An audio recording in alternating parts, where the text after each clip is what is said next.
এখন চলে এসেছি নরওয়ের একদম শেষ একটা দিনে। হ্যাঁ, আজ ঠিক রাতের ফ্লাইটেই আমাদের লন্ডন ফিরে যাওয়ার কথা। তো তার আগে আমরা একটু ম্যাকডিতে এলাম লাঞ্চ করতে, আর তারপরে চলে গেছিলাম সেদিন ফ্রিজ ম্যাগনেট কিনতে, যেটা সব থেকে বেশি ইম্পর্ট্যান্ট। আর জানো তো, এই ক্রেপসের দোকানটাকে আমি লাস্ট 2-3 দিন ধরে অবজার্ভ করছি, আর ভাবছি যে একটু ক্রেপস কিনে খাবো, বাট নিজেকে কন্ট্রোল করে সেটা আর খাচ্ছিলাম না।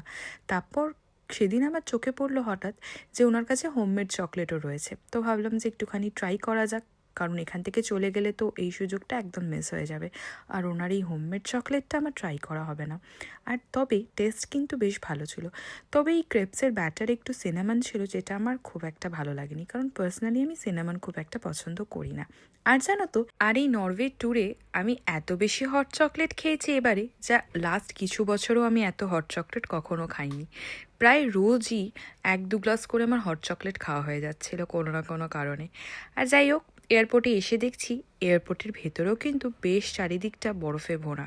আর যাই হোক, সবটাই খুব স্মুথলি যাচ্ছিল। ফ্লাইটও সেদিন একদম অন টাইম টেক অফ হয়েছিল। আর জানো তো, ফ্লাইটে ওঠার পরেও আমরা একটুখানি খাবার কিনেছিলাম অ্যাজ ইউজুয়াল। আবার আমি হট চকলেট নিয়ে নিয়েছিলাম, একটা মিল ছিল সেটা।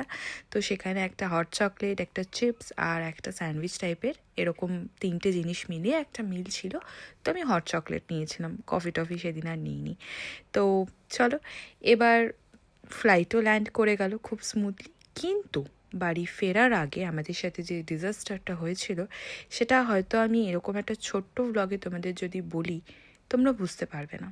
এর পরবর্তী কোনো একটা ভ্লগে আমি তোমাদের সাথে শেয়ার করব আমাদের সাথে সেদিন রাতে কি হয়েছিল।